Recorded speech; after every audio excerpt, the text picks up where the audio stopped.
एक समय की बात है, सोहनपुर गांव में अभिषेक नाम का लड़का अपनी दादी के साथ रहता था। अभिषेक जब 6 साल का था तब उसके माता पिता की एक कार एक्सीडेंट में मृत्यु हो गई थी। तब से घर की सारी जिम्मेदारी अभिषेक और उसकी दादी पर आ गई थी। अब दादी भी बूढ़ी हो गई थी और अभिषेक भी काम करने के लायक हो गया था। वो गांव में मजदूरी करके किसी तरह से अपने घर का खर्च चला लेता था। हर रोज पहले अभिषेक जंगल में लकड़ियां काटने जाता और फिर गांव में मजदूरी करने जाया करता था। एक दिन सुबह सुबह दादी अभिषेक से बोलती हैं,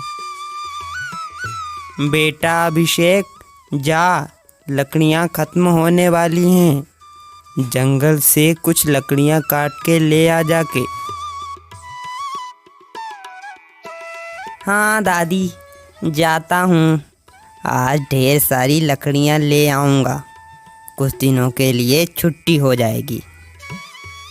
अभिषेक अपनी कुल्हाड़ी उठाता है और जंगल के लिए निकल पड़ता है।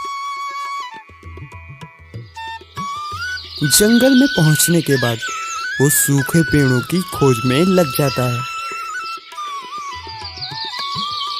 कुछ देर बाद उसे एक सूखा पेड़ तो दिखाई देता है, पर वो बहुत छोटा था। अभिषेक, अरे ये पेड़ तो बहुत छोटा है, इसमें मेरा क्या होगा।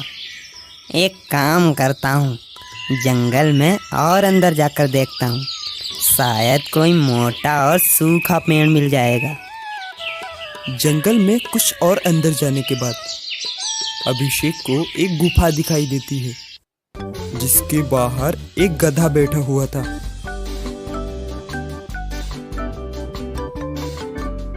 कुछ देर बाद वो गधा वहां से जाने लगता है।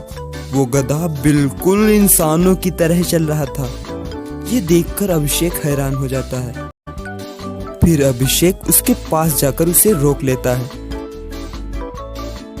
रुको, कौन हो तुम? तुम बिल्कुल हमारी तरह ही चल रहे हो। गधा टपाक से बोल पड़ता है, मेरा नाम गधा प्रसाद है और मैं यहीं रहता हूँ। तुम कौन हो? गधे को बोलता हुआ देखकर अभिषेक के पैरों तले जमीन खिसक जाती है। मेरा नाम अभिषेक है और मैं यहीं पास के ही गांव में रहता हूँ। क्या तुम मेरे साथ मेरे घर चलोगे?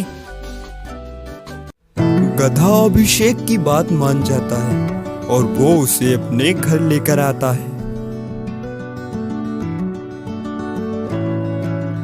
दादी दादी, देखो मैं क्या लेकर आया हूँ। मैं एक ऐसा गधा लाया हूँ जो बिल्कुल हमारी तरह बोलता है। अगले दिन अभिषेक उस गधे को मदारी वाला बनकर पूरे गांव में ले जाता है। बोलने वाला गधा देखकर ढेर सारे लोग उसका खेल देखने के लिए जमा हो जाते हैं और अभिषेक की अच्छी कमाई हो जाती है। उस दिन के बाद अभिषेक हर रोज गधे के साथ गांव-गांव जाकर मदारी का खेल दिखाता और ढेर सारे पैसे जमा करके शाम तक दोनों वापस अपने घर आ जाते। इसी तरह से कुछ ही दिनों में अभिषेक बहुत अमीर हो गया।